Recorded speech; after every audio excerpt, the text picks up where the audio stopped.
તો finally builder boys હવે લગભગ સિનેમાઘરમાંથી નીકળી ગઈ છે.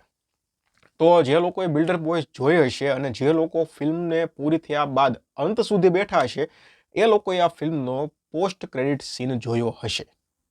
તો એ સીનમાં શું હતું અને સીન પરથી બીજા ભાગની સ્ટોરીનું કાંઈક પ્રિડિક્શન લાગે છે શું છે એના વિશે આપણે ચર્ચા કરવાની છે. તો જે લોકોએ સીન નથી જોયો એ લોકોને હું જણાવી દઉં કે સીનમાં શું હતું. વિરાજ અને ચિન્મય આ બંનેએ ભાગ 1ની સ્ટોરીમાં જે રીડેવલપમેન્ટનું કામ હતું એ પતાવી દીધું.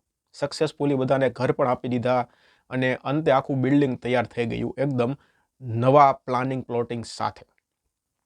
ફિલ્મ પૂરી થઈ ગઈ પછી પોસ્ટ ક્રેડિટ સીનમાં એ લોકોએ એવું બતાવ્યું કે ભાઈ એક જગ્યા પોશ વિસ્તાર કહેવાય એને. હવે અહીંયા હું તમને એક વાત કહું, અમારા સુરતમાં પણ એક એવી જગ્યા છે. જો સુરતીઓ હશે આ વિડીયો જોતા હશે તો એ લોકોને ખબર હશે. હું તમને એ જગ્યા કહી દઉં, ઘોડદોર રોડ એ પોશ વિસ્તાર કહેવાય અમારા સુરતનો, જેના જમીનોના ભાવ તમે દુકાનના ભાવ મકાનોના ભાવ જો એટલે કરોડો કરોડોમાં હોય. એવા વિસ્તારમાં સુરતમાં એક આખું બિલ્ડિંગ ખાલી છે અને કહેવતો એવી છે કે ત્યાં ભૂત થાય છે. હવે અલગ અલગ થિયરીઓ સામે આવી છે. એમાં 2-3 જે સ્ટોરી મારી પાસે આવી છે એમાં હું તમને ટૂંકમાં કહું તો કોઈ એવું કહે છે કે ભાઈ અમે લોકો તો ત્યાં રાતે પણ જઈ આવ્યા, કોઈ જાતનું કાંઈ નહોતું. અમુક લોકો એવું કહે છે કે ભાઈ અમે રાતે ત્યાં બાલ્કની પર એક લેડીઝને બેઠેલી જોઈ હતી રાતના સમયે. હવે કોણ હતું શું હતું, અમુક લોકો એવું કહે છે કે ભાઈ રાતના સમયે ત્યાં પહેલા બીજા માળ પર ક્યારેક લાઇટો ઝબકારા મારે છે. આવી બધી સ્ટોરીઓ મેં સાંભળેલી છે. ઘોડદોર રોડ વિસ્તાર છે ને ત્યાં છે અને આખું બિલ્ડિંગ એકદમ સેન્ટરમાં છે અને ત્યાં કરોડોના ભાવ છે આજુબાજુમાં અને એ બિલ્ડિંગ આખું ખાલી છે.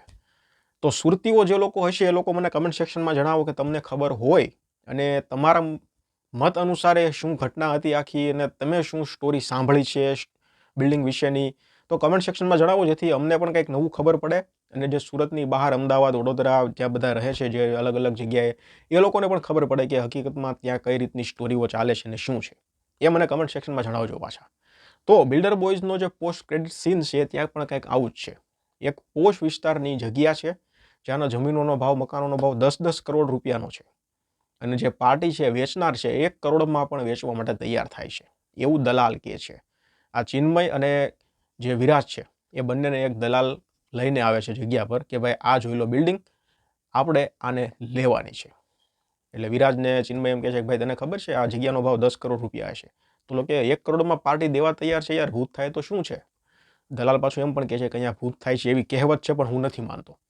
એટલે વિરાજ તો માનવા તૈયાર નથી પણ ચિન્મય છે કે ડરી જાય છે અને પછી એમ કહે છે કે ભાઈ આ બધું રહેવા દે, અત્યારે આપણે અહીંથી નીકળી જઈએ.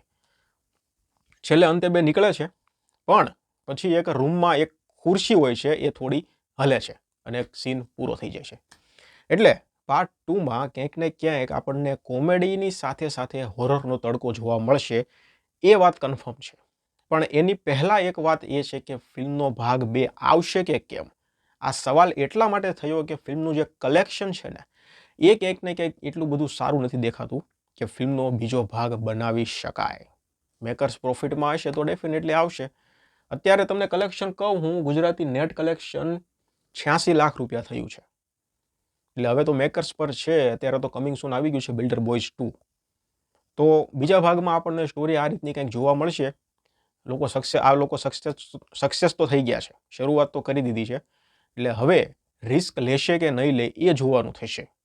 ડેફિનેટલી સ્ટોરી આગળ વધશે એટલે રિસ્ક તો લેશે જ. રિસ્ક લીધા પછી એમાં બિલ્ડિંગ બનાવતી વખતે તોડતી વખતે કેવું થોડો હોરર આવશે, પછી થોડી કોમેડી તો પહેલા ભાગમાં હતી એ રીતની કોમેડી પણ આવશે. એટલે હોરર પ્લસ કોમેડીનું કોમ્બિનેશન આપણને બિલ્ડર બોયઝ ભાગ 2માં જોવા મળશે અને કોમ્બિનેશન અત્યારે વધારે ટ્રેન્ડમાં છે. જમકુડી અત્યારે જોઈ લીધી આપણે અને બોલિવૂડમાંથી પણ ઘણી ફિલ્મો હોરર પ્લસ કોમેડીની આવે જ છે, બધી ચાલે છે.